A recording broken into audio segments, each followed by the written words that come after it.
evening, ladies and gentlemen. Our final show for tonight is going to be Othello, the Moor of Venice. A little bit of history on it. A group of my friends got together back in November, Jacqueline Davis, Allie Talmadge, Mary Zimney, and myself, and we had a mutual love of Shakespeare. And we always wondered why, in stories, the men's journey is a journey of self-discovery and the women's journey is a journey of sexuality.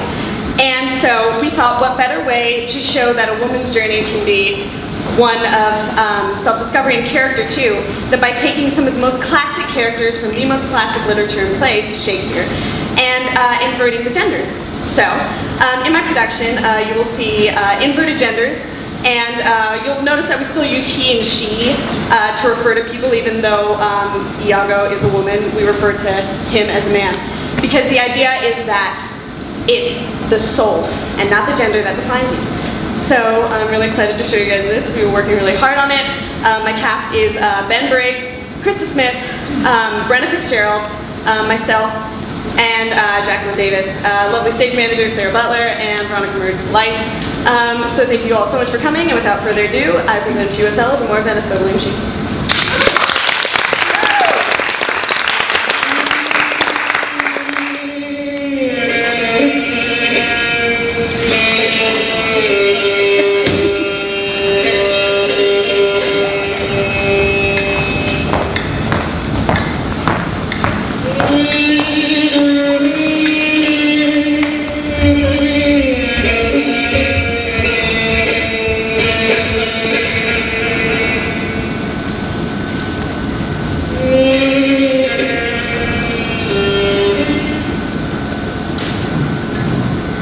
3 great ones of the city. In personal suit to make me his lieutenant, off cap to him, and by the faith of man I know my price. I am worth no worse a place. But he, as loving his own pride and purposes, evades them with a bombast circumstance horribly stuffed with epithets of war, and in conclusion non-suits my mediators. Oh, for certain, says he, I've already chose my officer. What was he? Forsooth, a great arithmetician, one Michael Cassio, a Florentine, a fellow almost damned in a fair wife, who neither a squadron set in the field, nor the division of battle knows more than a spinster. But he, sir, had the election.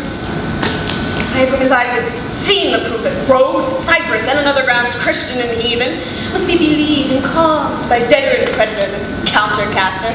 For he in good time must his lieutenant be, and I, God bless the mark, his lordship's ensign.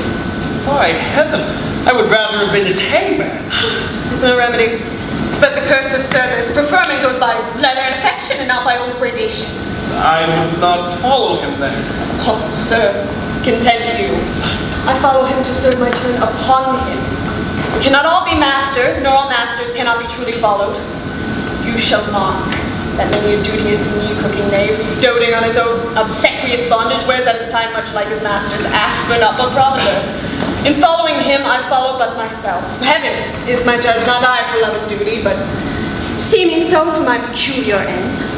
For when my outward action doth demonstrate the native act and figure of my heart in compliment extern, 'tis not long after, but I wear my heart upon my sleeves for daws to peck at. I am not what I am. What a full fortune does the pale Moor owe if he can't carry it thus? I hate him as I do help him. Yet for present life I must give out a flag and sign of love. It is indeed but sign. Now shall I go to the Moor. There with his new bride shall I find him, and there will you lead the raised search to loose Desdemona perforce from the Moor by her father's might, leaving you to your suit and her love's delight.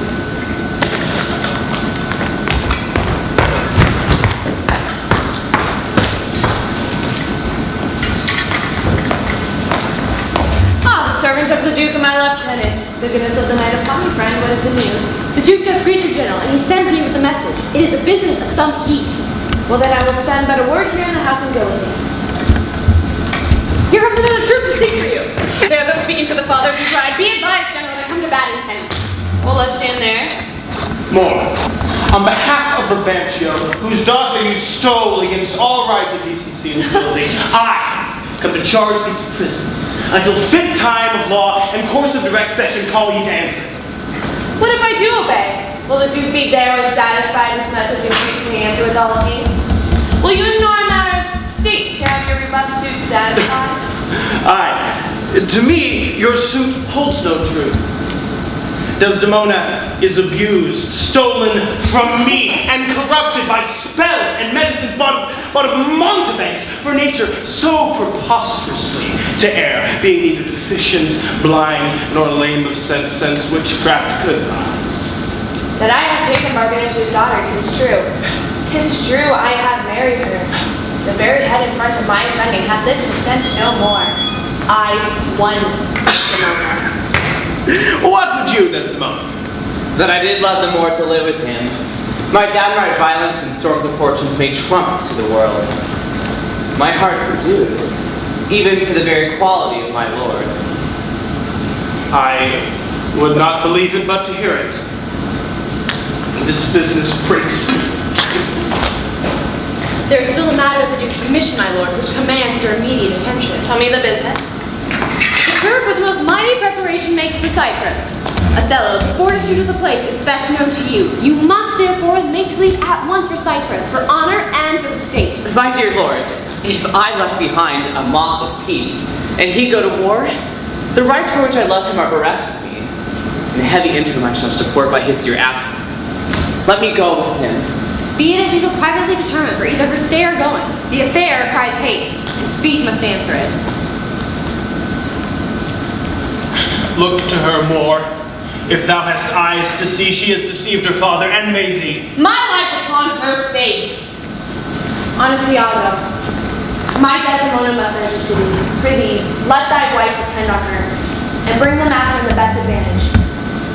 Come, Desdemona. We have but an hour of love for world and discretion to spend with thee. We must obey the time.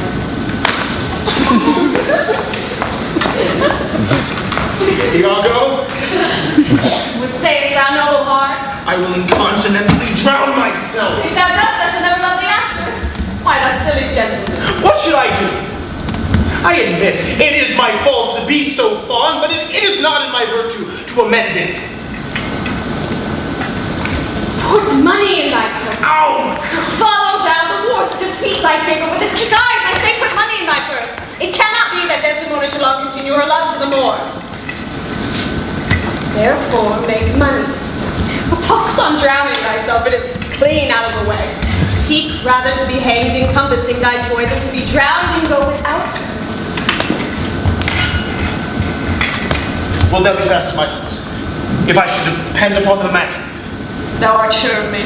Now go, provide thy money. We shall have more of this tomorrow. Adieu.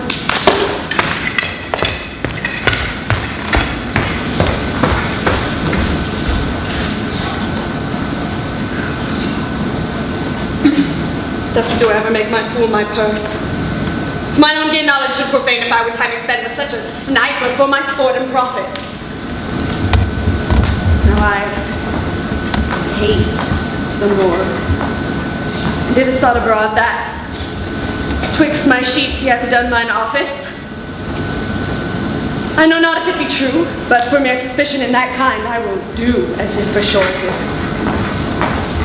He holds me well, the better shall my purpose work on him. When Cassio's a proper man, and let me see, to get his place, and to plume up my will in double knavery. How?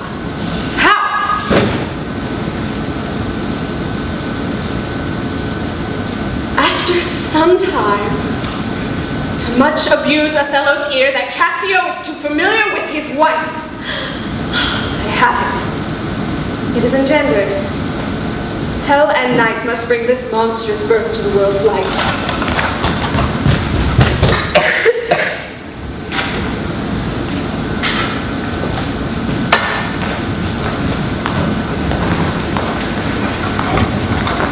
My fair warrior. My dear Othello. Oh, it gives me wonder great as I content to see you here before me. Oh, my soul's joy. The heavens forbid that our loves and comforts should increase even as our days do grow. Amen to that, sweet powers. I cannot speak enough of this content. It stops me here. It's too much of joy. And this, the greatest discords be, that ever our hearts shall make. Come, let us to the castle. News, friends, the wars are done. The Turks are drowned. Profits made, the fruits are to ensue. Profits between me and you. Come on.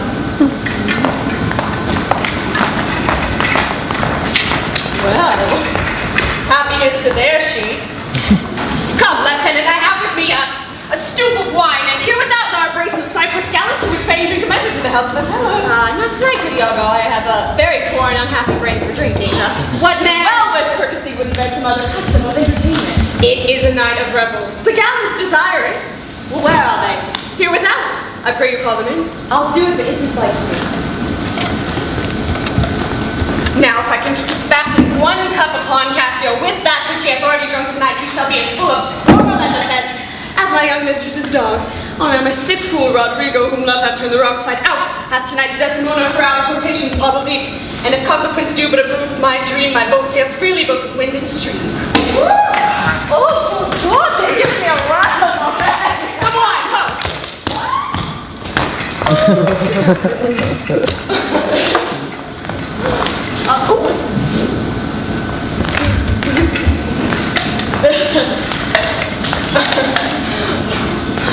To the health of our general. And so to you too, Lieutenant. Gentlemen, Let us look to our business.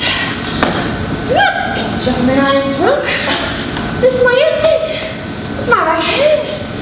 this is my lap. I do not think that I am drunk. I can speak well enough and stand well enough. Why very well, then you must not think that I'm drunk.